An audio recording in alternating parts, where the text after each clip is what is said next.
The Floor Academy podcast is sponsored by Trelama, the trade labor marketplace, where businesses can find skilled trade labor, such as flooring installers, and where flooring installers and other skilled tradespeople can find permanent or project work. You can set up your profile at trelama.com, TRALAMA.com, or download the app from the Apple App Store or Google Play. And remember, Trelama is always free for skilled tradespeople. Welcome to the Floor Academy podcast. I'm your host, Kyle Hedin, owner of Illustrious Hardwoods in Phoenix, Arizona. We're here talking with flooring professionals from all across the country about the issues that matter to you. I want to encourage you to learn while you earn. This week's guests are Jamen and Chanel Carrizosa. Jamen and Chanel own and operate Icon Tile and Design in Seattle, Washington. With over 20 years experience, they focus on high-end custom homes and spec houses. This has led to having a way of conducting themselves on the job site that makes them the consummate professional. We spend our time discussing how we can help the trade be more respected and bring a little more professionalism to the table. Listen in to take your game to the next level.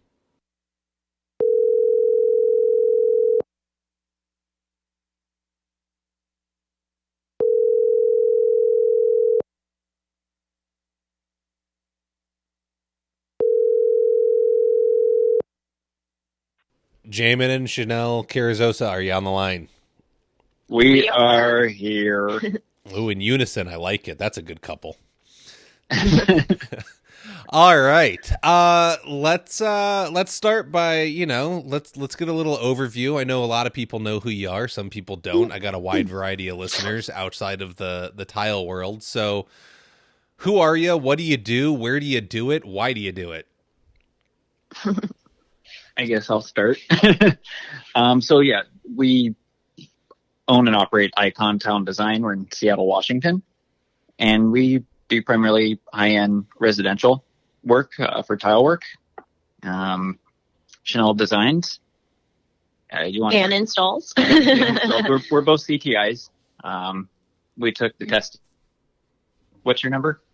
1380. And then I'm 1381. Did that a few years back. We're also NTCA state ambassadors. Okay. And we are the only Washington State 5-star company, NTCA 5-star company as well. And Chanel Designs, you want to talk about your design a little bit, the process that you've put into place on? And keep in mind, some of these homes are customs and quite a few are high-end spec homes, residential spec houses, kind of in that $3 million and up range. Okay. But yeah, let's talk about what mostly you design. Like working on designing spec homes, and that includes picking out, the paint, the cabinets, the plumbing, the lighting, the door handles, like everything that goes in a house. Pretty much, I get to pick out for these builders that we work for, and then on top of that, we install the tile that I'm picking out in all of these houses. So we really like that because we get a lot of freedom to, basically design or install, come up with layouts that we want. There's never any questioning of like, well, we want it laid out, brick set or whatever. It's usually up to me. So I love that, and not having to really answer to any customers. I kind of just have freedom to design, and I love that. Well, that's the way to run your business, right? They hired the professional. The professional should make the decisions. Yeah, so, I agree. I think it's nice having that trust factor as well, because, they know ultimately we want their success. We want our GCs and our builders to be successful. We want them to make money. We want the project to sell because they'll keep doing it. Their success kind of creates our success. We try to partner with people that have the same vision. And as Chanel was mentioning, having that kind of artistic license to a degree makes it simple. You don't have to go reach out to the designer and say, hey, we think that this product, I know you wanted vertical. However, it doesn't lay out in this space very well. We just look at it and go, no, this is the right choice. And it's seamless and it's efficient. And I think it makes our job really enjoyable because we're getting to put up what Chanel designs. And I'm going to say I have input as well with design. Not as much. Chanel's definitely the expert, but I jump in there and like to chime in and flex my design muscles sometimes, and it gets fun, and sometimes it's not the coolest look, but sometimes it is. So how did it start? So were you both setting tile beforehand and then met? Did one of you suck the other into the tile world, or was Chanel, were you just doing the design thing, and then how did that all kind of develop? Well, it probably started when I was 17 or 18. I started working with my dad, who did tile.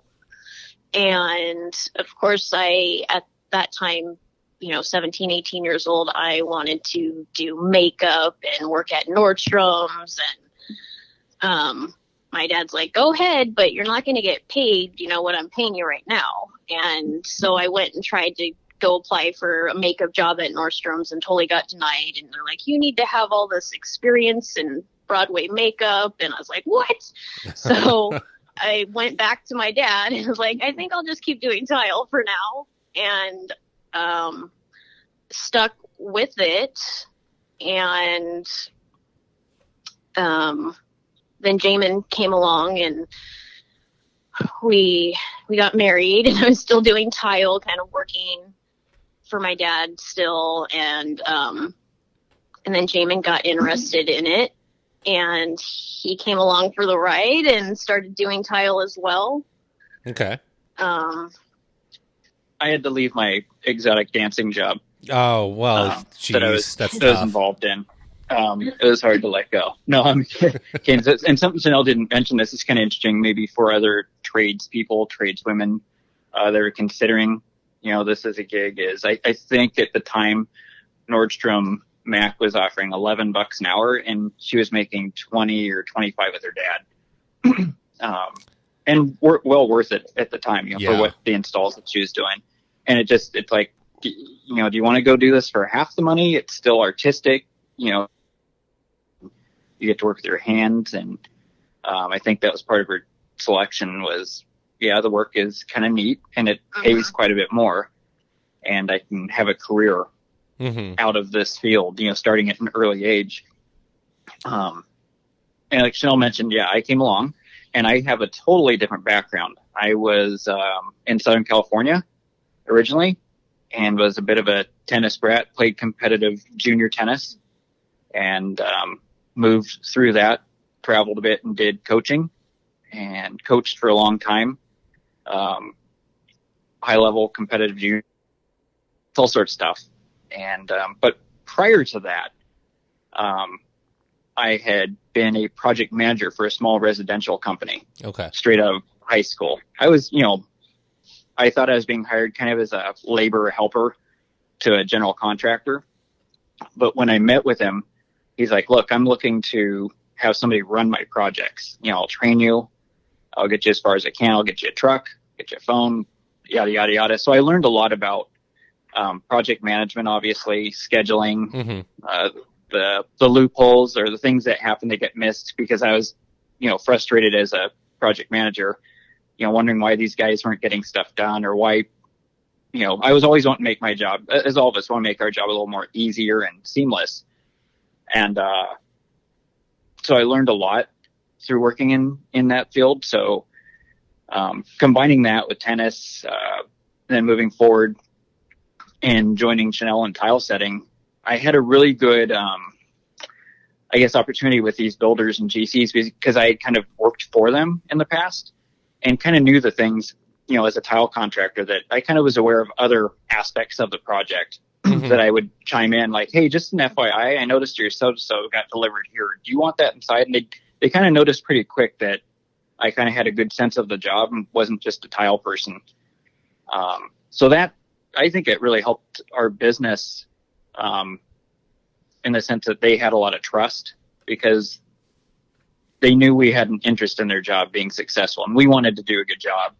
And I think we worked well as a team and a unit, and we've continued to work with them up until this day. And that's been at least 15 years ago. Okay. that we started with them. Well, and so And- it sounds like, I'm sorry, it sounds, Chanel, like you kind of still got your design and makeup thing. Like, even though you're not doing makeup, like you get to design the homes and pick everything out, and you get to do the pretty design thing still and be artistic. And then you had this background with project management, which sadly a lot of independent contractors lack. And so you were able to bring a professionalism to the table, and they immediately recognized it. And then you also get that in that you guys are designing these homes and building out the tile and stuff. And if they're spec homes, you know, if you do it right, they're going to go sell the spec home and other homes in the area, and you're going to get those installs too, I would assume. Yeah, for sure. And, you know, we've been told several times by a couple of the different project managers that, you know, people that came to buy the house or looking at houses have said they've come back to those specific houses because they just felt that the look, the design was what they wanted of the whole house. Like it fit what they wanted. So I kind of made the hashtag, and I like to somehow, I don't know, trademark or keep it. But if you see our hashtags on Instagram, it's usually creating the fashion you get to live in. Because that's what I've kind of always felt like. Chanel is very much into fashion. The designs that she makes are very fashionable, and the house is very fashionable. And so it just seemed like a natural hashtag, you know, creating the fashion you get to live in. And people have kind of dug that so far. Yeah, I like that. So that's kind of a good transition here, because I did want to talk about professionalism in the trade. I personally find it a little lacking, and we had a previous conversation about this. For sure. There's contractors in these online groups that don't necessarily play nice with the females of the group, or could post content that they find offensive. Whether it's, you know, oh, look at, you know, it's a picture and it's always like, oh, look at that floor, you know, and it's some barely dressed woman, or just in the way that women are treated. So, you know, everyone kind of complains that contractors don't get any respect, but that behavior is, who's going to respect someone that displays this attitude? And, you know, a lot of times, oh, guys will be guys and boys will be boys, and it's a group of men. And, well, okay, but this is 2020, and like, this isn't me trying to be like crazy liberal person or even like politically correct. This is just showing like respect for somebody. So I couldn't agree more. And sorry, go ahead. I was just going to mention, I totally agree with you on those points. And I feel that, and this is just how it is with social media nowadays, that some of the things that are said, you know, if you were in the presence of that person, you were kind of together in a room, they're probably not going to open their mouths.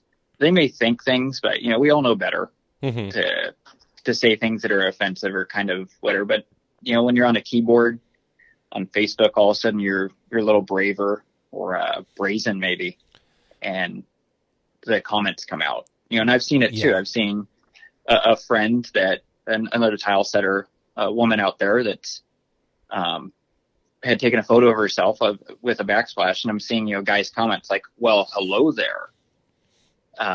Like they're at a bar or something. And it's like, and I know the guy's got a wife and kid. So you just kind of look at it going like, really, dude? That's kind of what you want to put out there for people to feel icky about? Like, I don't think they understand the creepy factor, and that they're creepy. Like if they heard somebody else say that and they saw it and they're like, oh, what a creep. I think sometimes they forget that they are the creeps. I agree. I mean, now, Chanel, you're generally the star of your social media posts, and you're always very clean, which is super impressive. I don't do tile. I couldn't stay that clean if I tried. I can't even do it when I glue a hardwood floor down. But Jamin, you're the one that posts the content, correct? For the most part, yeah. Okay, so these guys, I don't love being in front of the camera. Yeah. These are just Chanel for its sake, but we do it. You got to do what you got to do. You know, the kids like to say that you're going to slide into the DMs. So are you getting that content because she's the star, right? Or like the face of the social media post? I'm sorry, we getting what? Are the guys trying to slide into the DMs and be cute with like your posts and stuff like that?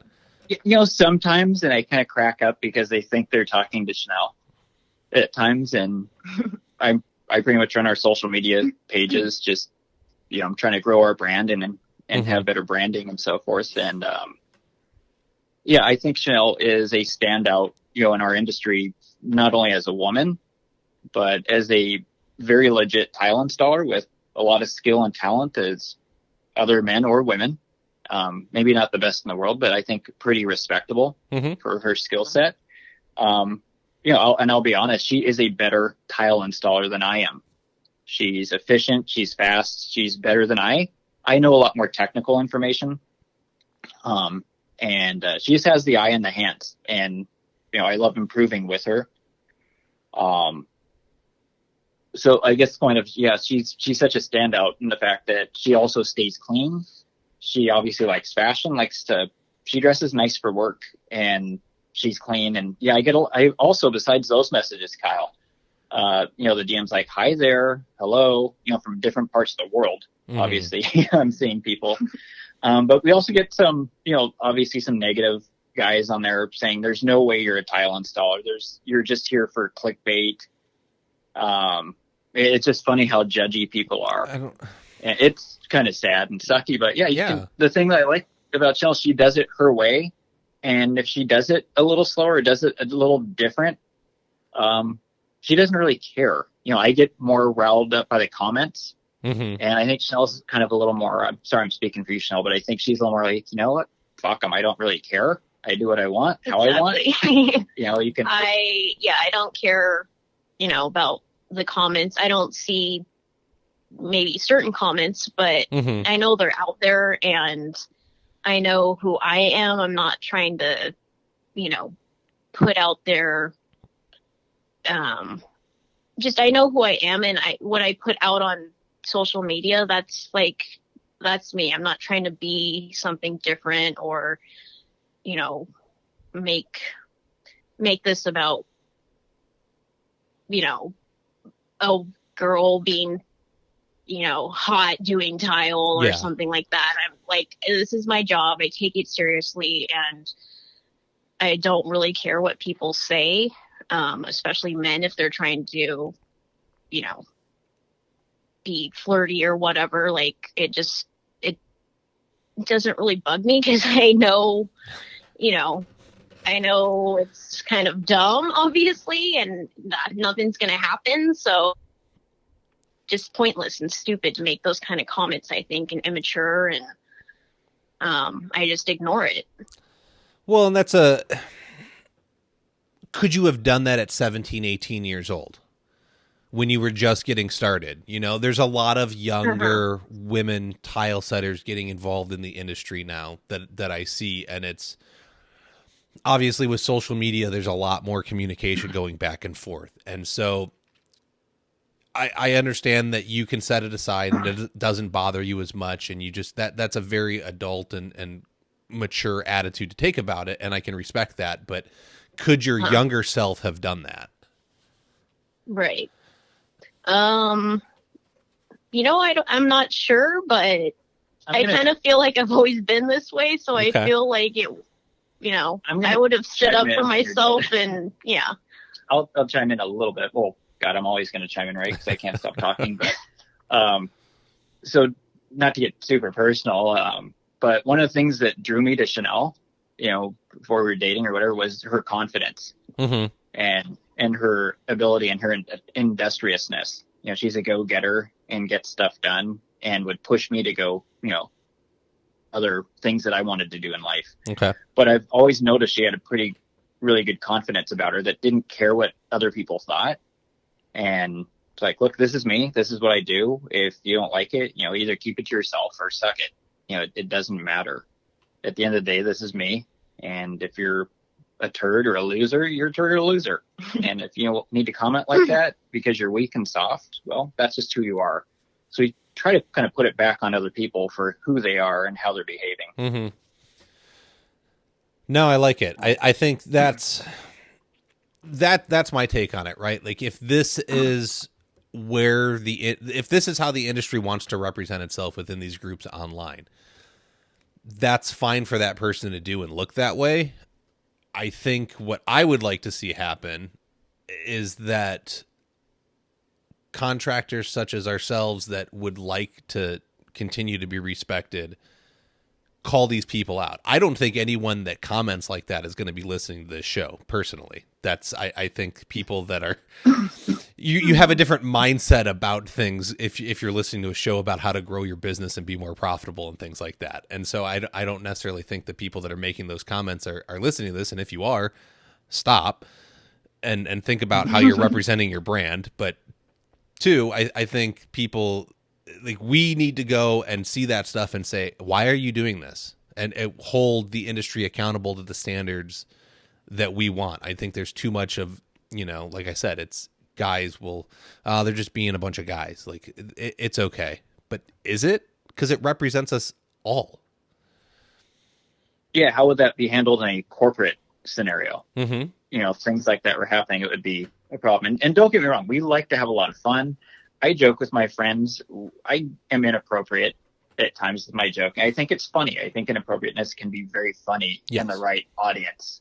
But when you don't know somebody and you're saying things on social media, like things that might not be directed at us, sometimes I see, other people that have posted. I know Shannon, has gotten a lot of negative press from people or guys, maybe check this out. Check out that floor or check that floor. And it's just like, you don't need to say that. It's a turnoff. And I try to reach out, or make a comment back like, hey, maybe that's not appreciated. Yeah. Obviously you'll put people on the defense as soon as you call them out.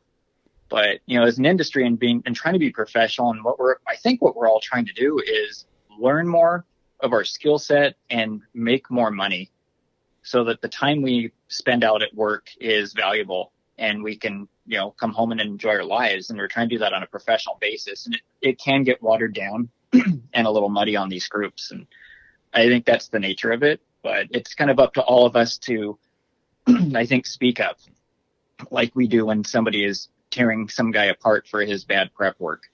Mm-hmm. Jason's been pretty prolific on GTP about, you got to stop treating people like this. But maybe it's time he has a rant about how you treat women, or maybe this is it, that women are to be respected and there are coworkers. It could have another job in another industry, and you're going to work alongside women for the most part as well. So I think, go ahead. No, I was going to say that along that line of, this doesn't even have to just be about women and how we treat them in this industry, although I do think it's sadly poor. You'll see a guy post about like, how do I do this or how do I do that? And somebody's like, that question was asked yesterday, and they jump all over him. Or, what is this, your first day? Well, maybe it is. Maybe they just started for real. Like, they just found out about the group. They don't know about waterproofing. Like, why don't we if you don't want to answer the question, move on and just skip past it. The page is there for help, not to tear people down and, be name calling or whatever. It's there to help people, not to do the opposite. And I've kind of said it before on these groups, or not just on the groups, in our trades, there are a lot of insecure, uneducated individuals. Okay. Mm-hmm. And not saying that I wasn't that, and I'm sometimes that, but we kind of have a lot of that. The education isn't so prevalent. Most installers just learn from another, or they were a helper and they watched, their boss. Now they're following what their boss does. Mm-hmm. So I get that that's kind of, there's no trade schools and stuff like that. But I feel like a lot of the people on more prolific ones you see posting and out there more that are being professional have educated, have learned a lot, and are proud of what they know. Unfortunately, there's this little until you get there, you're kind of on, you're working your way up. And as soon as you learn a little knowledge, hey, you're supposed to back butter everything. And now they're an expert because they learned something they didn't know before. And now they can preach it at others to show how smart they are to put them down. And I feel it's just a cycle that has to be broken. And maybe this is part of it, Kyle. And I appreciate you bringing this up. It's a cycle of how we help each other and how we talk to each other. On some of those global Tile Posse posts that we've seen where guys are just getting ripped apart, it's it always comes down to how you can help. When you're helpful, I think you enjoy life a lot better than being a person that tears down. Mm-hmm. It's kind of like the old joke: if you call somebody fat, that doesn't make you skinny.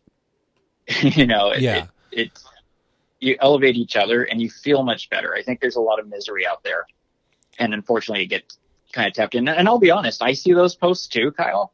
What's the best grout? What's the best cutter? And I'm like, seriously, this is not the right question, but they don't know better. They're new to this. Yes. And so we try to give them a neutral answer. Like, this is how you learn. Like, if somebody wants to know how to do something, I'll usually like to chime in with, hey, check out this specification, check out this. And if you have problems with it, feel free to DM me if you still can't figure out a pricing for that. Yeah. Well, and some people just don't know, like you got to start somewhere. They need, like you said, a lot of people have been trained by another contractor. Well, sadly, contractors aren't businessmen usually. They have good hand skills. And they're good at the artistic side or, like the skilled side, but they're not good with numbers and the business side. And so when you just kind of jump ship and you're like, I'm going to start my own thing, you don't know what it costs to run your business for a day.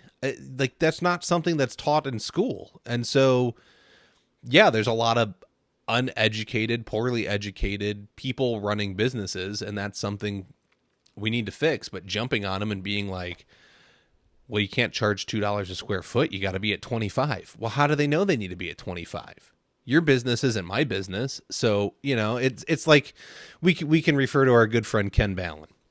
Right. Everyone wants to be like, I can't charge that rate in my area. Yes, he has a specialty market. His rates are slightly higher because these are second, third homes. It's East Coast. It's a tourist area. Like, that's a certain market, and his numbers can be higher. I'm in Phoenix. My numbers can be in a certain place. You're in Seattle. Your numbers can be a certain place. But you've got to know what it's going to cost you to run your business and to be profitable and be able to save money for the future, because no one's paying for your health care. No one's paying for your 401k, all that fun stuff. So you'd better bill all that in as well. But that's a great point, because I think a lot of the guys that go on their own, and I don't know if this is a correct demographic, but my guess would be somewhere between the ages of 25 and 30 is when they first start, because they've worked maybe for a few years, just out of school. Yep. And now, I want to make more money. My boss does, blah, blah, blah. There's a lot, but God, there's a lot of structure. As you mentioned, that goes into running a business successfully. And, sometimes right out the gate, someone's happy making a bit more money, and are happy living paycheck to paycheck. Like, until I get that, when I get that next job, that'll be enough to get me through for 3 more weeks. And then if I get this job, like, they aren't looking at it, kind of what you mentioned about being profitable. Mm-hmm. They're looking at just paying their bills. And if they don't have a lot of bills, then they bring their price down, and, maybe they'll buy a truck, and now they've got a work truck. And, the cycle, in my opinion, is that person gets to that point, they underbid compared to their bosses because they've gone on their own. 5 years go by, and now they're trying to be a much more legitimate business because maybe they got called out on taxes, or maybe they're adding employees. And now their pricing is up to where it should be, and they're getting pissed at the guys that are coming in below them and underbidding when they were the underbidders at one time too. Yeah. I feel the problems in our industry are simply a cycle that keeps repeating, that we all complain about and no one does a thing about.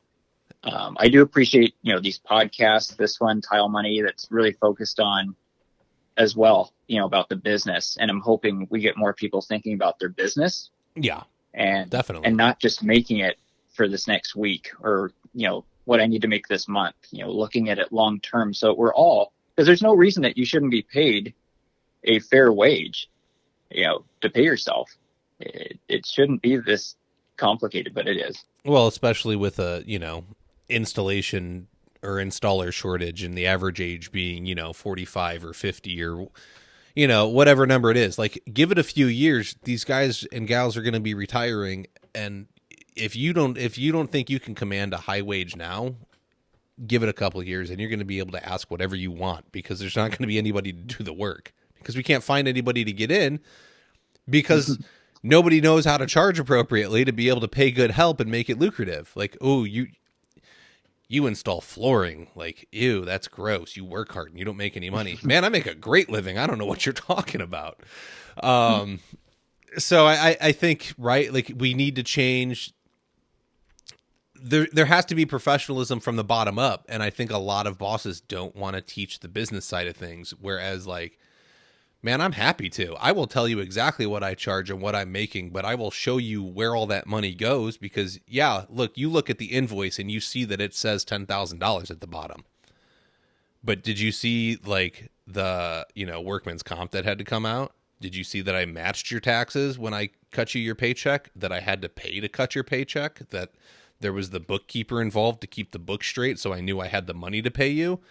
The insurances that I have to carry, the licensing that I have to carry, the list goes on and on and on. I had to put food on my own table. I had to take care of my kids and get them to school. And that, there's not a lot left, especially once you start growing a company that, if you have the overhead of a building. Do you have a store that you're running and the employees there? Like, yes, it looks great on paper when you're the only one getting the check.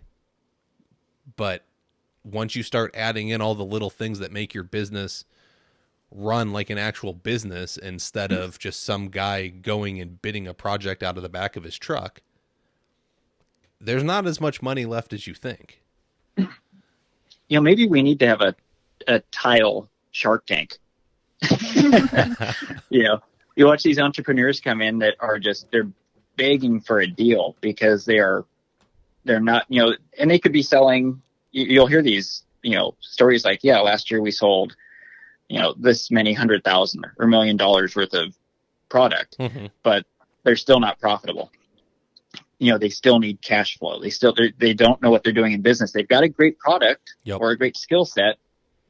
I feel like maybe we need a tile. Like, running the business side is another job in itself. It's not, super easy. Like, when we come home from work after installing tile all day, sometimes I got to sit in the office for a couple hours and do a bunch of office stuff like taxes and license renewal things. Oh. When we had employees, that added another couple hours of work and figuring out all the payroll, and it's not that easy.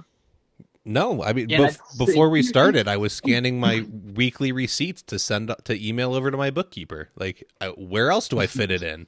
I don't know. Anywhere I can.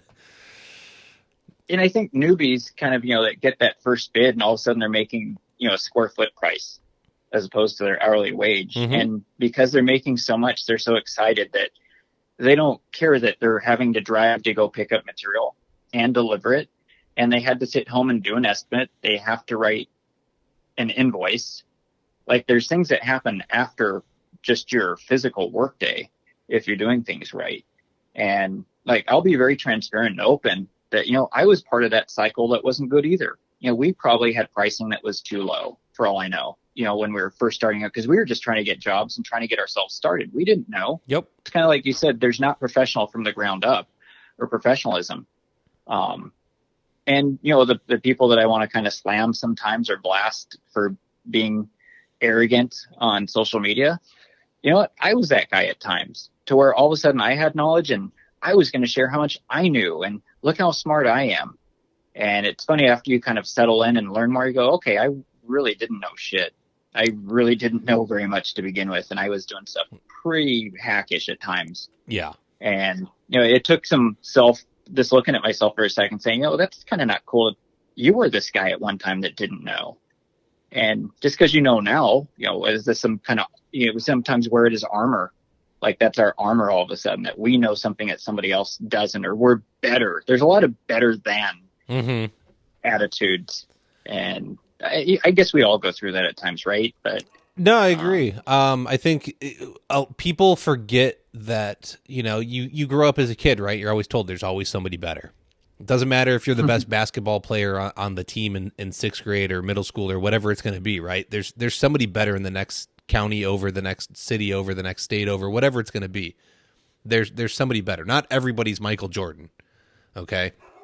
So there's generally always somebody better, unless you are the pinnacle of your game or whatever it is that you're doing. But if you don't keep an open mind and you're not willing to learn, I think you're shutting down and you're losing that professionalism, and you won't, you actually, if you're not willing to learn, you don't have any professionalism. I think you have to be open to that for the rest of your life and realize that even if somebody's day one, they could probably still teach you something. You just technically have a lot more to offer the day one person because you've got 1,000, 5,000, 10,000 days in.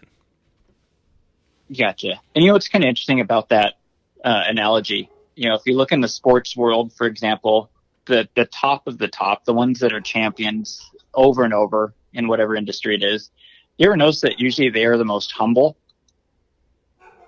They're usually pretty humble. Generally. And they usually thank their teammates, their staff that has helped them get there. I'm kind of a tennis nut. I grew up with a lot of tennis. So the Roger Federers of the world or whatever, these guys that are just absolute gentlemen that have a love for the sport or the craft, and they've hit the top. You couldn't be any better. And there's not a whole lot of, touting how great I am. It's like, I just have a really good team and coaching staff that has helped me. I couldn't be there without them. There's usually humility once you reach that pinnacle. That's any event that I ever did well in. If I won a tournament or anything like that, you're immediately humbled. Like, you can't believe you got there. It's kind of all the ones that haven't got there that want to front or be mouthy or lippy of how good they are. So yeah, I think you keep learning, even at a high echelon, you keep learning and growing. And I think that's where you get enjoyment, and you're not bitter and, being a jerk on social media or whatever. Yeah. If you don't once again, if you don't like the post, just move on or find a nice way to answer it. You don't have to be a jerk just because, they didn't waterproof their screws. Maybe there needs to be just a jerk tile group only where jerks can talk to jerks. I think there's a few of those. Yep. There's a couple of those groups across all of the flooring groups. Yeah, but, I get it. And sometimes you crave low life, and that's where you want to hang, and that's your thing. I think if that's your thing, that's fine. Just be kind to others, and it sounds like so cliche, but making the world a better place. When it all feels better, I think we all like feeling good instead of feeling bad, but it's easy to gravitate towards bad, whether it's political post or whatever. I get sick of seeing it on Facebook, but I think everybody forgets it feels much better to feel good than it does bad. So get yourself out of the shit and try to stay more positive. Yeah. You can have that righteous anger and it feels great for a while, but you're not building towards anything. That righteous anger isn't going to do you any good in 10 years. Whereas if you would turn around and invest in somebody and actually help them out of the pit they're in and bring them up, how many other people can they help? Right? You keep passing this thing down. And once again, we can take it back to the flooring industry and the tile trade, is that a lot of people were trained poorly very quickly and made it a commodity. And now there's a bunch of people fighting to dig it out of the dirt and make it respectable again and say look, no, you don't have to have this, and it doesn't have to be done cheap. And my time is valuable and the skill set's valuable. Not, just because it's available at Home Depot and the homeowner can get it and Home Depot teaches a class on the weekends doesn't mean that the homeowner is going to be able to go home and do it successfully. For sure. You've got to be able to value yourself enough to say look, it's worth X amount of dollars and we're going to do it. Now, granted, we can go and look back at, I think we have to have the low ballers. We have to have the uneducated people. Otherwise, how do you justify your pricing and your better installs, right? Like, you've got to have like something bad to compare against. So, well, I think, a mechanic, if it's just a kind of a shop that's not very clean, looks scattered about, filthy, and they're the lowest price they can work on any car, or do you kind of go to more of a specialty? I try to think about how we shop, the people that we want to do business with, whether it's like repairing a vehicle or having work done on our house. Mm-hmm. And I try to, put myself in those shoes, like for the customer as well. Like, I'm the customer at times, and what do I appreciate? What don't I appreciate? I don't like a prima donna attitude. Am I sometimes that guy? Yeah, and I shouldn't be. But, humble, kind, helpful, that's what I love when, I have somebody in the service industry that helps me. How can I emulate that? Mm-hmm. I'm surprised that for our tile industry, that plumbers and electricians have to have, specific certifications to, have their job, and yet we don't. It seems odd to me because, we're, in somebody's house, and, the whole getting the water evacuation process, like, that could damage somebody's home pretty bad. And I just don't see how or why tile, doesn't have the certification yet for maybe every state. It's definitely an uphill battle. I had a conversation about that with local labor and industries rep that helped me out, that kind of handles, all the labor issues and certifications for plumbers, whatever. And I was like, so, I really want to know why tile is held out when we're dealing with things, that could damage a home. And his answer to me with like electricians, plumbers, et cetera, he goes, those certifications are required out of public health and safety. He's like, the plumbing, he said the biggest thing about plumbing certification is not cross-contaminating waters to where you could die because you drank something toxic or put something toxic in your mouth. He goes, if it's a flood issue, he's like, that's not even that big of a criteria for us. He goes, electricians, obviously fire, that could kill you.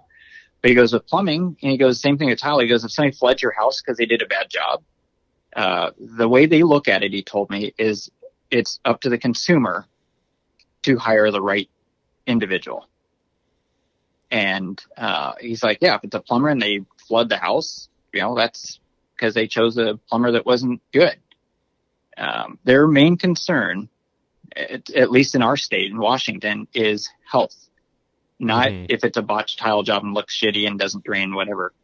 The only way I had to kind of get my foot in the door a little bit was like, look, there is a health issue at some point if things aren't draining or there's issues with moisture and you're growing mold. Yeah.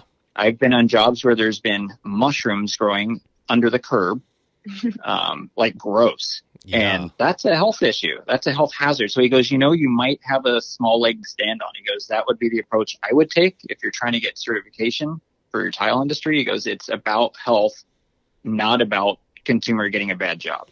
That's an interesting point because that's the debate all the time, right? Why isn't this industry regulated? And so that's a really interesting point, is that it is about health and safety. And so the house not burning down, or like you said, the water not getting contaminated and the toilet being flushed into somehow an intake, like a pipe that's going to spit it back out somewhere in your house. Like, sure. it makes sense, pull right? On the faucet. Yeah.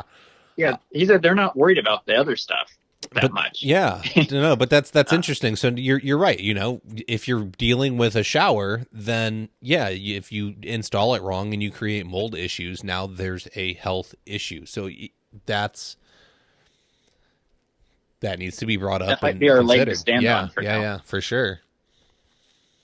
Plus, I think it would obviously weed out, any of the kind of, Joe schmoes that come in like, hey, I can do tile, I can do this for this price, but they really don't know what they're doing, obviously, and have no license or been doing tile for like a year, but say they can do it. Like, if you have that certification, then I would hope most homeowners would go with, that, and not Joe Schmo who came in at, the cheapest price and, There's a market for everybody. Like I said, right? Like we need them to justify ourselves. Okay. So in Arizona, you have to be a licensed flooring installer. You have to be licensed to do showers under a different license and stuff on walls. And so there's unlicensed guys out there and they get hired every day of the week. But when it goes wrong, the homeowner doesn't have a leg to stand on and you're not going to be able to sue them. They can come sue me. Now, the registry of contractors gets to say that they can't refuse me back in to fix the issue. Like, I have to be allowed to fix it. And then I can, if I refuse, then they can get at my bond or into the recovery fund and sue me and all that fun stuff. But I at least get an attempt to fix it first, or say, here's a bunch of money, go solve it yourself with some other contractor. So is there value in being licensed? Sure. It's a great selling point, but it's all in how you market it. But it's the same thing for your certifications right now. You're both CTIs. CTF doesn't really do a whole lot for you in the way of making your CTI valuable. You saw value in it and you make it valuable to your clients. Am I wrong in that assumption? Yeah. No, I've kind of said this a bit, and we're ambassadors, like I said, for the NTCA, and I appreciate all that the NTCA does. And their phrase is, we're the voice of the tile contractor. I really feel tile contractors are their own voice out there right now. It's a great sentiment. It's a great idea. I don't know that I feel the same way about that. I feel we have to be our own voice until there's, something collective across the country or per each state. But you kind of just mentioned, about the failures and stuff like that. We're actually going to be taking care of a shower that failed. It was installed in July and it failed in August. Oh man. For a family that's got, I think, 10 children. Wow.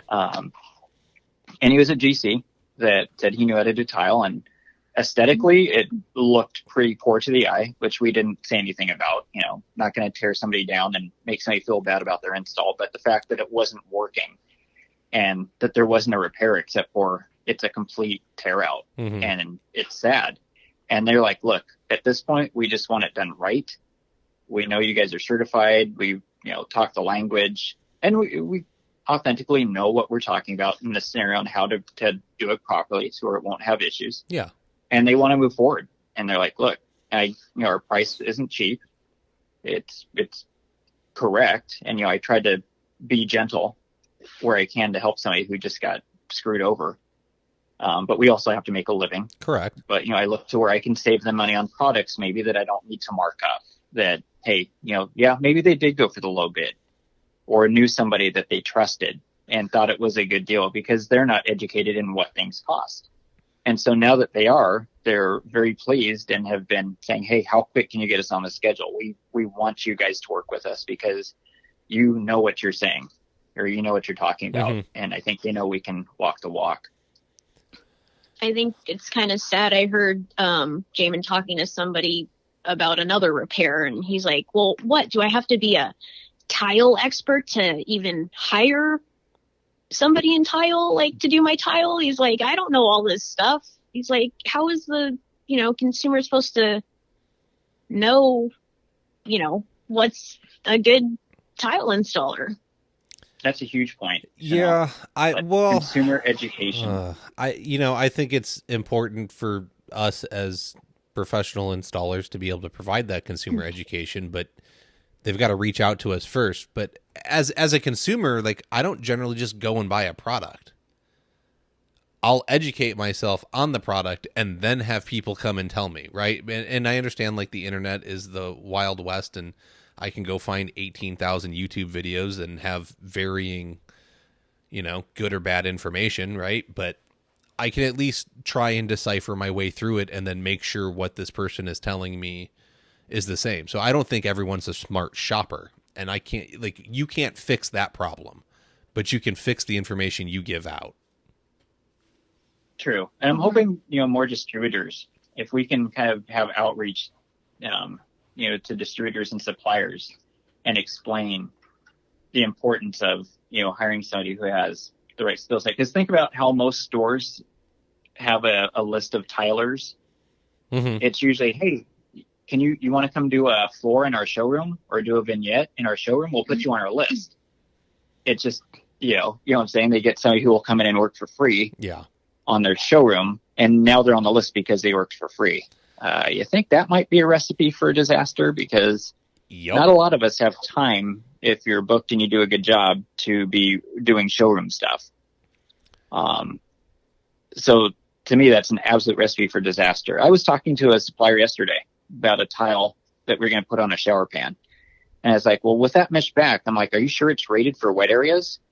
And the woman on the phone goes, well, yeah, you just put your grout down and then it goes into the grout. And I said, what did you just say? And so who else is she telling these things to? Mm-hmm. And this is a very reputable store that we've shopped at for 20 plus years and have done business with because they have really cool tile. And it's kind of a newer hire, but I was really shocked to hear that. Happens all the time, but sadly. Look, I was jumping in the... Go ahead. I was going to say, I was at a demo for a bigger company with their levelers and patching compounds and stuff like that. And I made a joke as they opened the bag, and I was like, oh, don't let OSHA see like all the silica dust being breathed in. And he was like, oh, this product's silica free. And I just let it go, but the product's not silica free. You don't need to do. There are some out there that are correct, but yeah, that one's not. And don't tell me it is. Like, you don't have to lie to me. You don't have to lie to me to sell your product. You have a very good product. Just be like, yeah, man, we don't have masks. Big deal.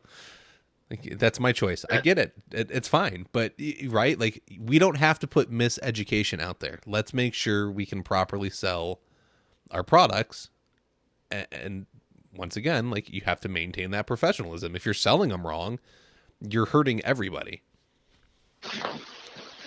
I agree. And kind of taking us full circle a little bit back to kind of when we were talking about, women represented on the forums and stuff like that. One thing I was going to mention, and you can chime in whatever you feel on this, is we're really lucky. We work with a lot of the same people on a lot of the same jobs, like the same finish carpenters, the same hardwood guys. And I was going to say, how you carry yourself at work is important. How you work, how you let people, treat you at work. I think whether you're a man or a woman. How do you feel on the job, Chanel, typically? Comfortable? Like, I don't, what do you mean?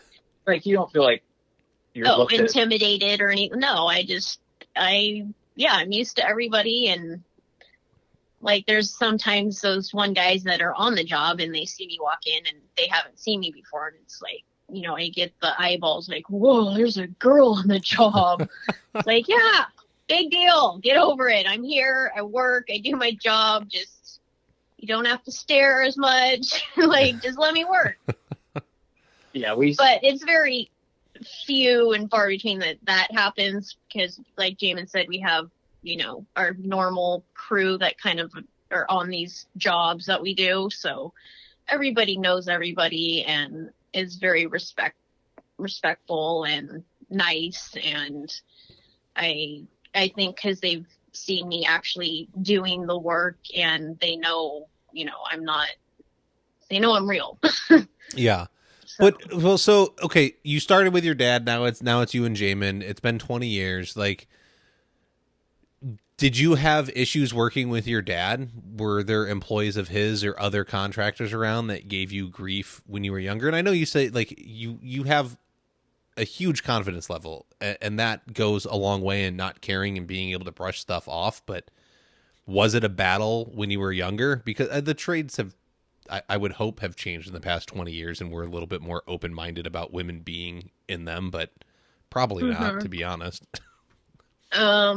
Well, even back then, I would say I didn't have really any bad experiences. I I felt like I was kind of welcomed with open arms and on some jobs, and people really, I think, like to see that. Like a dad and daughter, and my mom was even working on the jobs too. So it's kind of like we were a family working on jobs. My uncle, like we had a big job, and my uncle does tile, my cousin does tile, my mom and dad do tile. So we were all on the job probably when I was 18. But I truthfully can say I never really felt any bad vibes from any guys that when I would walk on the job, I don't know. I just never felt that for some reason. Not even like at the suppliers and like, as you go around, like, a lot of times, I've heard stories of, like I interviewed Michelle Winters. She's down in Texas. And so she runs a flooring store down there.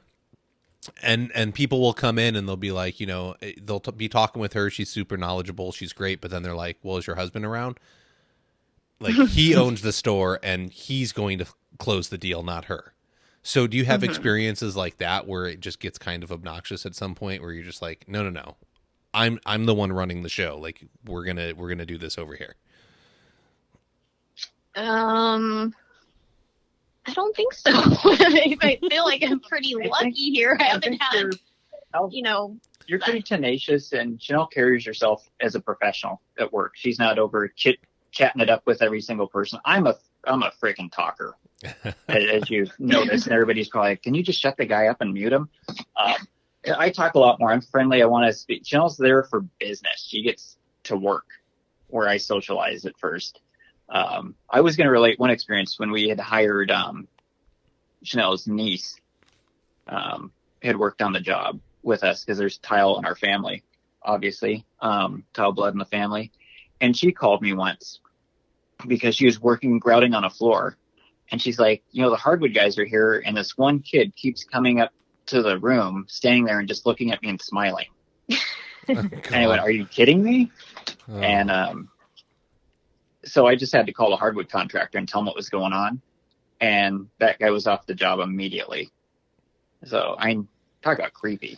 And I know the guy's probably just excited because he sees a girl and he's younger and he's he probably doesn't even know how to talk to her, right? He's still in like 6th grade and can't even like approach her and he's got to hand her a note. So totally. I get it, but yeah, it's pretty quickly.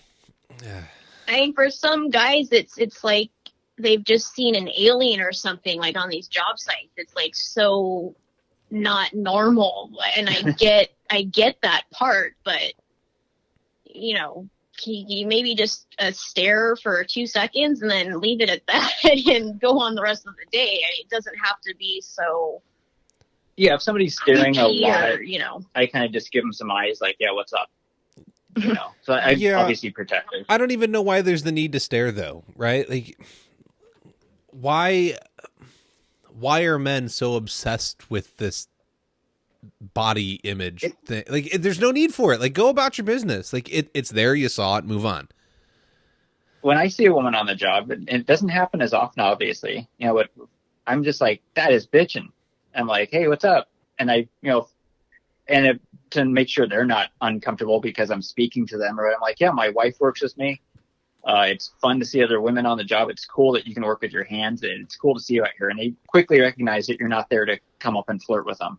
Because I think a woman on a job might feel that she's alone in a bar with a bunch of guys. I don't know if that's how a woman might feel, but I can imagine that she could have that feel. So my goal is to try and make them comfortable if we have another woman on the job, and just know that there's no threat. There's no flirtation. It's just really nice to have you on the job. It's nice to have you in a trades industry. Well, I want to go and I want to talk to you as another professional. I want to be able to have the conversation. Let's exchange commentary on what you do, what I do. We can talk logistics. We can do all of that stuff, and I can respect you as an equal, not as like a piece of eye candy. If you want them to feel comfortable, then like just treat them as an equal, because that's what they are. At least if they can carry themselves well, and man or woman, like you have to be able to carry yourself well and talk the talk and walk the walk. So go Yeah, put up or shut up. I think once, you know, I was doing a remodel with my niece. And so it was two girls on the job, and we're doing a huge kitchen backsplash. And I was working for contractors that I don't know yet. And we walk on the job, and you can tell there's a little like, whoa, these two girls are going to do this. And so we get the backsplash done, and then I have to start working on a fireplace. And, you know, I talked to the main guy there that was in charge of stuff, and I'm like, hey, I'm going to be doing this fireplace tomorrow, and he had to put a mantle around it. And I'm like, I already did my layout, and I'm like, can you make sure that this side is just perfectly level, because I'll have to, you know, make all my cuts uneven if it's not level. And like, it felt like it was a simple request, and I kind of knew how to talk to him and was being very professional. And he's like, oh yeah, sure, no problem. And then I go back the next day, and it's like completely not level. And like, it just made me feel like I know what I'm doing. I know what I'm talking about. And this guy was kind of acting like he was. He would need to hear it from you. Yeah. And he couldn't put it up level. So I had to ask him, like, hey, can you maybe make this level now? Because it's not level. And like, it was just a weird vibe, kind of. But that's kind of the only maybe issues I've had, is like, maybe if I ask for something or ask somebody to do something, maybe they think I'm, you know, better. Like, they think I don't know what I'm trying to say. Like, yeah. But we get that as Tylers a lot, don't we? Everybody thinks Tylers are prima donnas because we need level, flat, plumb. Well, yeah, because that's really how to make our job easier. I don't want to sit and dick with something because it's not, you know, to the right standard to be able just to trowel and step. I don't want to keep taking tiles up and adding mud if I need to. It makes no sense to me. Yeah. That's pretty funny. I'm with you, right? Our requirements are, oh, geez, you know, the floor guys here, we got to have everything clean and flat and level if needed. And, oh, man, you have too many requirements. I can't handle that. Or I could just do my job right so it doesn't fail on the object that you use more in your house than anything else. So that's a great point. Man. That's a great point. Yeah. If I could say, like, we talked about Chanel kind of being the standout, and I didn't say the star, but she's obviously the face of our company, you know, more so than me. People have told me I have a face for radio, so I stay off the form. No, I'm kidding. Me too. Well, hey, look, that's why I do a podcast, right? Like, we don't do any video with this. I hope that other women or younger girls are inspired that Chanel is clean. She's very professional and is legit at her job. Can have colored hair, can be tatted up if you want, and get out there and do your job. You don't have to be filthy, dirty, and feel like you're a mess and you're in construction. Like, I hope there's a vibe that people get, because we do have some really clean installers out there. You know, Oliver, little tile guy, is known for that. The Flash, Ken, Chanel, myself. I'm not the cleanest in the world, but because of Chanel, I've become cleaner. And, you know, it's awesome to be able to go get a beer after work and not feel like you're a total slob. He's come a long ways. Yeah. There's no thin set on the pants anymore. But yeah, I like going to a dive bar time to time too. But if we want to go get a nice dinner after work, it's kind of cool to be like, you know what, I can just kind of clean up a little bit and I'm good to go. You know, we want younger generation to know, maybe they have friends that are more in the tech industry. But you know what? You can be in the trades. You can work clean. You can have style. You can be fashionable or cool if you want to say cool. And you can go meet up for a beer after work or go to their house and hang out because you work in a cool craft, but you also stay clean and you do it your way and you get to be individual. I think those are great points. You know, why you need to do you, but at the end of the day, you need to represent the industry well. Excuse me. You're not going to be able to, right? I'm looking for help right now in my company and I'm struggling to find young people that want to do this. Well, How about because when people generally look at contractors, they're everything you said, right? They're dirty, they're sloppy, they're messy, they're disgusting, they're correct, right? I mean, look, I mean, I know there's guys that go and drink on the job. And it doesn't even matter if it's a, residential remodel and the homeowner's there. Like, they'll put a beer inside their, cup from the corner store and drink beer all day out of it. Yeah, we had that on a job, a subcontractor. I walked in, I saw a beer on the counter. I'm like, what are you doing? Yeah. Oh, I always get my friend a beer during the day. I'm like, no, not going to happen. I'm like, immediately, you guys are off the job. We can't do that. It's correct. Health, safety, hazard, and it represents us poorly. Like, I can't imagine working a desk job and having a beer there. Maybe I want to sometimes, but you don't. Only the cool companies on Fridays, they roll out the keg, some of them, but no, right? Like, it's not professional. You have to hold yourself to a higher standard so that we can be better respected. And then if we're better respected, people will want to do what we do. There was a time when people would pay you to learn a trade. Like, if you wanted to become the blacksmith, your dad had to sell off the family cow to pay the blacksmith to train you. Now we have to pay to train help and go through 100 people helping to get one good person out. Like, that's the machine that works, and that's backwards to me. We should have kids lining up, banging on our company doors saying, I want a job because what you do is amazing. Yeah, I agree. I think it's how we can, keep working on the culture of our industry. We've got a lot of great people. I know we talked about some of the negative stuff on the forums, but, we have a lot of really fantastic people. And it might be people I don't always agree with the things they say, or they don't like what I say, whatever, but I still look at, I can see the work that they do and how they carry themselves as professionals. Mm-hmm. And it's cool to see. I think there's a lot of fantastic people that I've gotten to know on the forums. I may not know them or talk to them personally, but I'm always happy to see their comments or their posts, and it makes me happy. And, I think we both feel we're happy to help anybody. If people have questions like, hey, I don't know how to do this. I'm not sure what to do on this part of my business. So we have people reaching out for, maybe an employee handbook. We don't have employees right now, but we have a really comprehensive handbook written. So I'm happy to share. I want people to be better. Mm-hmm. And, hopefully I can just, it's kind of like stealing from the thieves. I'm just giving information that I've gotten from somebody else. I didn't make up this stuff because I'm so smart or make up this method. Somebody else did. And now I know it because I was taught it. That doesn't make me better. It just makes me a little more adept. And now I can hopefully pass what I know from somebody else. There's not a whole lot that's original here, except I'll give Chanel credit for her designs are original. A lot of them, but, and we've shared that too. Like, people say, hey, any ideas? And here's Chanel's kind of signature wrap, the way she likes to use material efficiently, and it's more cost effective, and it looks bitchin' in the end.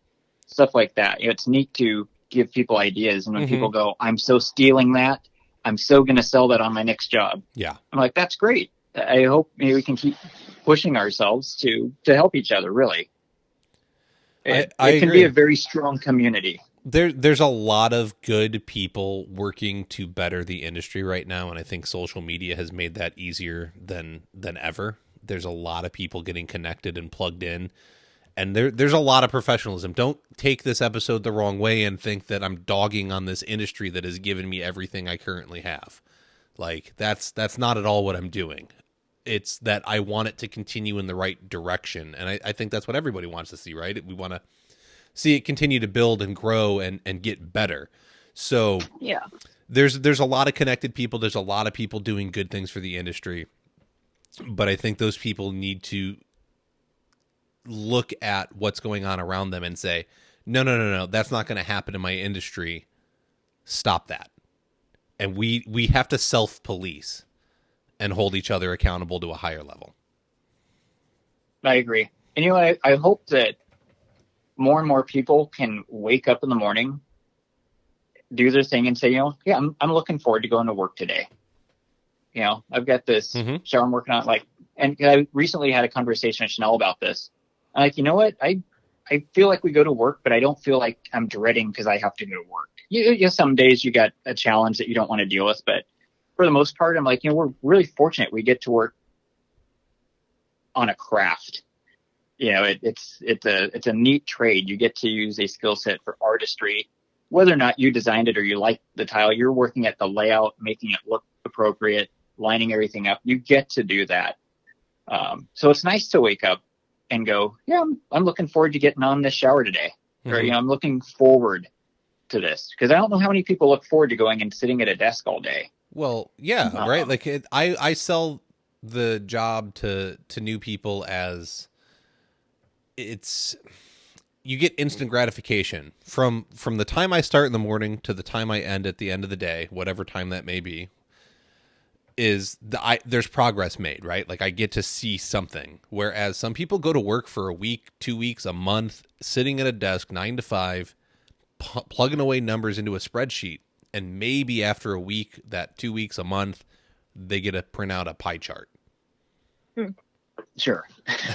Yeah, That's not rewarding. And I think you're doing something different every day. It might not be installing, it might be grouting, or it might be just doing layouts or prepping. Like, it's always something different. And so that makes it, not monotonous or, Yeah, same old thing.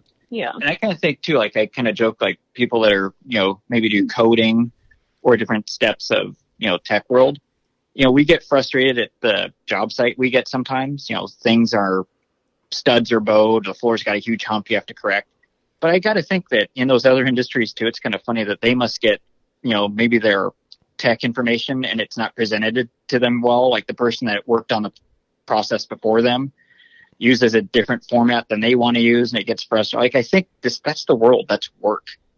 There's frustration everywhere. That's why it's work.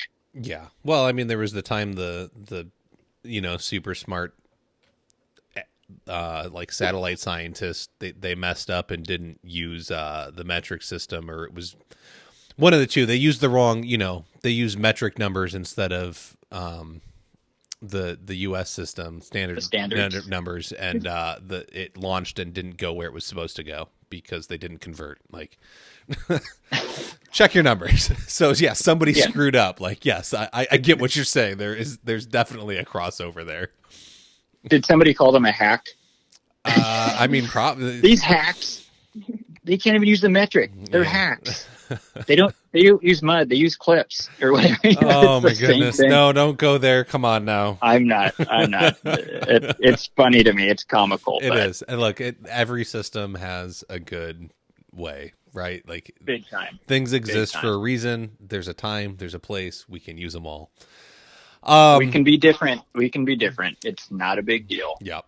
I would love to keep going. I would, but I don't know that anyone wants to continue to listen to us. They probably do, but well, I'm hoping that I have helped many find sleep. That weren't able to sleep last night, and they go, "Wow, Jamin's voice is so soothing. It's boring. It puts me right to bed. I'm comfy."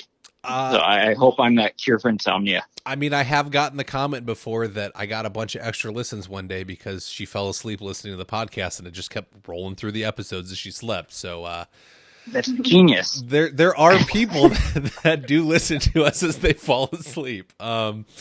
Where can everybody find you? We are on Instagram and Facebook, of course, at Icon Tile and Design. We have our website is also icontileanddesign.com. And those are our only social media pages that we use right now is Instagram and Facebook.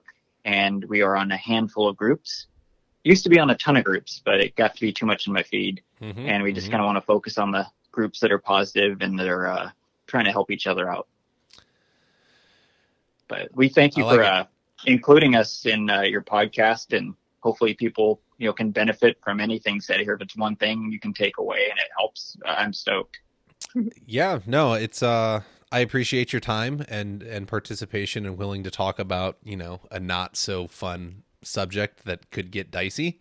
So I enjoyed it. If people have questions, they want to reach out to you, they can reach you through your social media.